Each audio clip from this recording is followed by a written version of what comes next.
ગુજરાત બુલેટિનમાં આપનું સ્વાગત છે। અમદાવાદની શુકુન હોસ્પિટલ ખાતે વર્લ્ડ આઈવીએફ ડે ની ઉજવણી। સૌથી વધુ આઈવીએફ પરિવારો પોતાના સંતાનો સાથે જોડાયા। શુકુન હોસ્પિટલ ખાતે વર્લ્ડ આઈવીએફ ડે ઉજવણીના ભાગરૂપે આનંદમય પેરેન્ટ્સ મીટનું આયોજન કરાયું, જેમાં સૌથી વધુ આઈવીએફ પરિવારો પોતાના સંતાનો સાથે જોડાયા। વર્લ્ડ આઈવીએફ ડે ઉજવણીના એક ભાગરૂપે શુકુન હોસ્પિટલ આઈવીએફ સેન્ટર દ્વારા ભાવસભર વાલી મીટનું આયોજન કરવામાં આવ્યું, જેમાં સૌથી વધુ ગર્વિત પેરેન્ટ્સ અને તેમના સંતાનો એક જ છત હેઠળ જોડાયા। જીવન સહનશીલતા અને તબીબી સિદ્ધિની ઉજવણી કરતા આ કાર્યક્રમમાં પરિવારોની સફળતા અને સંઘર્ષની યાત્રાને જાણવાની તક મળી હતી, જેઓ હોસ્પિટલના સહયોગી માતા પિતા બનવાનું સ્વપ્ન સાકાર કર્યું। આ કાર્યક્રમમાં ડોક્ટર પ્રકાશ પટેલ, ડિરેક્ટર જાણીતા આઈવીએફ અને infertility specialist associate doctor Ajay Prajapati, doctor Hardik Prajapati, doctor Bindra Patel અને ડોક્ટર ગ્રીષ્મા બ્રહ્મભટ્ટ પણ ઉપસ્થિત રહ્યા। અત્યાર સુધીમાં ડોક્ટર પ્રકાશ પટેલ અને તેમની ટીમ દ્વારા 10,000થી વધુ યુઆઈ અને આઈવીએફ સાયકલ સફળતાપૂર્વક પૂર્ણ કરાઈ છે, જેના કારણે શુકુન હોસ્પિટલ ગુજરાતમાં સૌથી વધુ વિશ્વસનીય ફર્ટિલિટી સેન્ટર્સમાં સ્થાન પામે છે। આ પેરેન્ટ્સ મીટનું મુખ્ય ઉદ્દેશ્ય આઈવીએફ પરિવારો વચ્ચે પરસ્પર સંપર્ક, સહભાગિતા અને યાદગાર યાત્રાઓનું વહન કરવાનું હતું।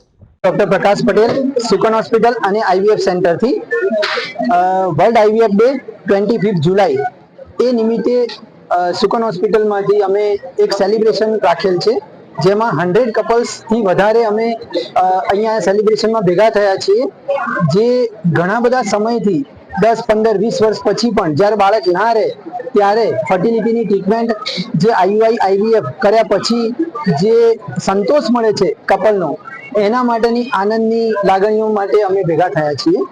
તો એ સેલિબ્રેશન થઈ રહ્યું છે। હોસ્પિટલમાં આઈયુઆઈ અને આઈવીએફ પદ્ધતિથી 5,000થી વધારે લોકોએ અમારો સંપર્ક કર્યો છે અને એમને લાભ મળેલ છે। ઘણો બધો અને અત્યારે અમે લેટેસ્ટ પદ્ધતિ જેમ કે pre implantation genetic diagnosis disease એના પર પણ કામ કરી રહ્યા છીએ, અને અત્યારે પુરુષમાં પણ જે વંધ્યત્વ બહુ જ છે, જે બીડી, સિગરેટ, તમાકુ એના કારણે થઈ રહ્યું છે, એના માટે પણ એડવાન્સ ટેકનોલોજી જેમ કે ટેસા, પેસા, ટીઝે એ પણ અમે અત્યારે અમારી હોસ્પિટલમાં અવેલેબલ છે, જે કરી રહ્યા છીએ।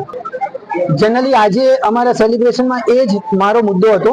એમાં બાળક પ્રાપ્તિ, બાળક સંસ્કાર અને પેરેન્ટિંગ વિશે અમે બધાની વચ્ચે અમારા વિચારો રજૂ કર્યા, અને અમે જનરલી આઈવીએફ ના કરવું પડે એવો સંદેશ આપતા હોઈએ છીએ, જેના માટે ડાયટ બહુ જ જરૂરી છે।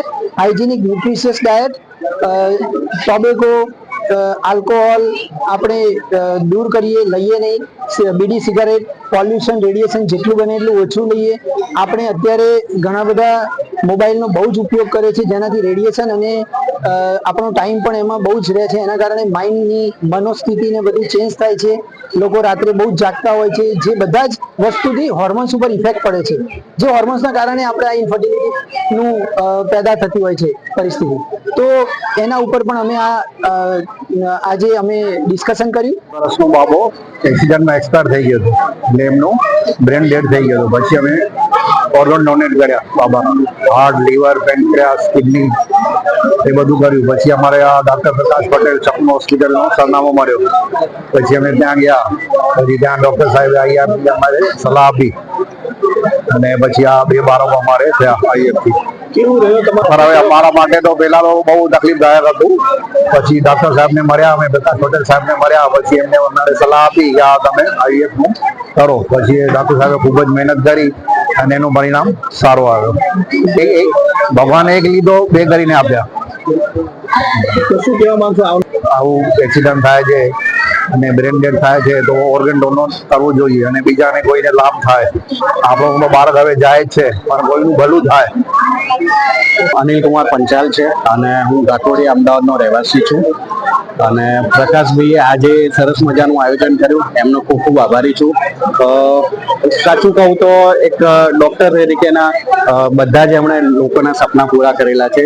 લોકો અહીંયા જ્યારે આવે છે ત્યારે એક મનમાં જે આશા લઈને આવે છે, અને હસતા મોઢે હોસ્પિટલનું પગથિયું ઉતરીને જ્યારે જાય છે ત્યારે લોકોના ચહેરા પરની જે ખુશી છે એ બહુ અનેરી હોય છે। અને ખરેખરમાં ઘણા બધા એવા દાખલા છે પ્રકાશભાઈના કે જેના હિસાબે આજે લોકોના મોઢા ઉપર સ્માઇલ છે। હજુ બી એક વાત હું એડ કરવા માંગીશ, હજુ બી આપણા સમાજમાં ક્યાંક ને ક્યાંક દીકરીને કે એને કોઈ પણ વસ્તુ માટે, આ બધી વસ્તુ માટે, પ્રોબ્લેમ માટે માનવામાં આવે છે, અને મેણા ટોણા મારવામાં આવે છે।